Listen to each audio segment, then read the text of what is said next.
जंगल में कालू कौआ एक पेड़ पर रहता था। उसी के बगल के पेड़ पर रानी चिड़िया भी रहती थी। कालू कौआ बहुत घमंडा था। रानी चिड़िया तो बहुत अच्छी थी। वह बार बार कालू से बात करना चाहती थी, पर कालू को इतना घमंड था कि वो चिड़िया की तरफ देखता भी ना था। रानी का एक बेटा भी था, उसका नाम जुज्जू था। वो बहुत शैतान था। पेड़ से कौवे के पेड़ पर उड़कर जाता और फिर अपने पेड़ पर आ जाता। इससे कौवा बहुत ही गुस्सा हो जाता था और जुज्जू को डांट कर वहाँ से भगाता था। बोलता था, ए बच्चे, तुम मेरे पेड़ पर क्या कर रहे हो? जाओ जाओ, अपने पेड़ पर जाओ। आज के बाद इस पेड़ पर नजर ना आना। जुज्जू उसका एक ना सुनता, बार बार उसके पेड़ पर जाकर उसको परेशान करता था। इससे कौवा और भी ज़्यादा गुस्सा हो जाता था। चिड़िया जुज्जू को समझाती है, बोलती है, बेटा, तुम कालू अंकल के पेड़ पर ना जाया करो। जब वो तुम पर गुस्साते हैं, तुम्हारे जाने से वो परेशान होते हैं, तो तुम क्यों जाते हो उनके पेड़ पर? पेड़ पर खेला करो। ऐसे ही कुछ दिन बीत जाते हैं। फिर जो बहुत जोर बीमार हो जाता है, उसको रात भर बुखार रहता है। सुबह उठकर रानी चिड़िया बेचैन हो जाती है, क्योंकि वो अपने बच्चे को घोंसला पर अकेले छोड़कर जा भी नहीं सकती थी डॉक्टर के पास, क्योंकि जुज्जू बहुत बीमार था। इस हालत में अपने बच्चे को रानी चिड़िया अकेले कैसे छोड़ती। फिर उसको याद आता है कि कालू कौआ तो बगल के पेड़ पर ही है।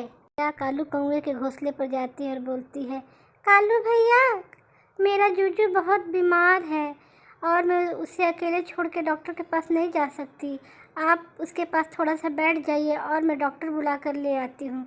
नहीं तो आप ही डॉक्टर बुला के ले आइए, मैं जुज्जू के पास रहती हूँ। पर कालू घमंडी था। वो बोलता है, नहीं, मैं किसी के बच्चे के लिए डॉक्टर बुलाने नहीं जाऊँगा, ना मैं किसी के घोंसले पर जाऊँगा। जाओ, तुम अपने बच्चे के पास चली जाओ। चिड़िया रोते रोते अपने घोंसले पर चली आती है और उसे समझ में नहीं आता है कि वो क्या करे। फिर उसे अचानक याद आता है कि दूसरे पेड़ पर तो तोता भी है। फिर वो तुरंत तोते के घर पहुंचती है। तोते के घोंसले पर जाकर कहती है, तोते भैया, मेरा बेटा जुजू बहुत बीमार है, आप उसके पास बैठिए, मैं डॉक्टर के पास जाती हूँ। नहीं तो मैं ही उसके पास बैठती हूँ, आप जाइए डॉक्टर के पास और डॉक्टर को बुला लाइए। तोता तुरंत तैयार हो जाता है।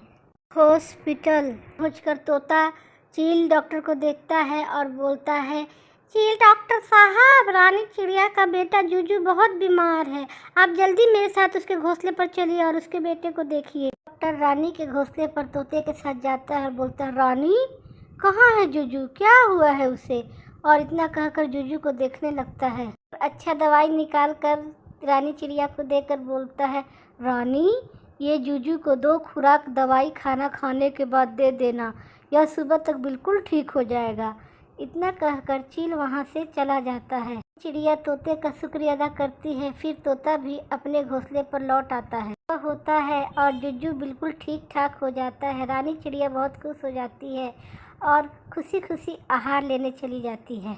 रानी चिड़िया सोचती है, बहुत दिनों से कालू भैया अपने घोंसले पर नजर नहीं आए हैं, क्या बात है, वो नहीं है क्या? चलो एक बार उनके घोंसले पर देख के आती हूँ।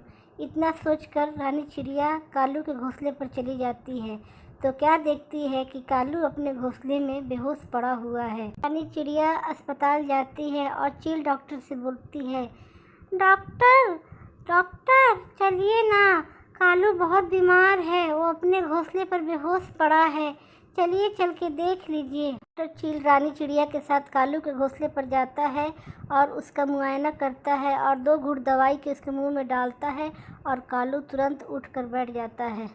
फिर रानी चिड़िया और चील डॉक्टर को देखकर वह रोने लगता है। उसको अपनी गलती का एहसास हो जाता है। कालू कौआ रानी चिड़िया से माफ़ी मांगता है और उसके पैरों में गिर जाता है। रानी चिड़िया बहुत अच्छी रहती है, वो उसे माफ़ कर देती है और उसे बोलती है कि हमको एक दूसरे का हमेशा सहायता करना चाहिए। इतना बड़ा सीख देकर वह कालू को चील के साथ अपने घोंसले पर आती है। फिर चील अपने अस्पताल चला जाता है।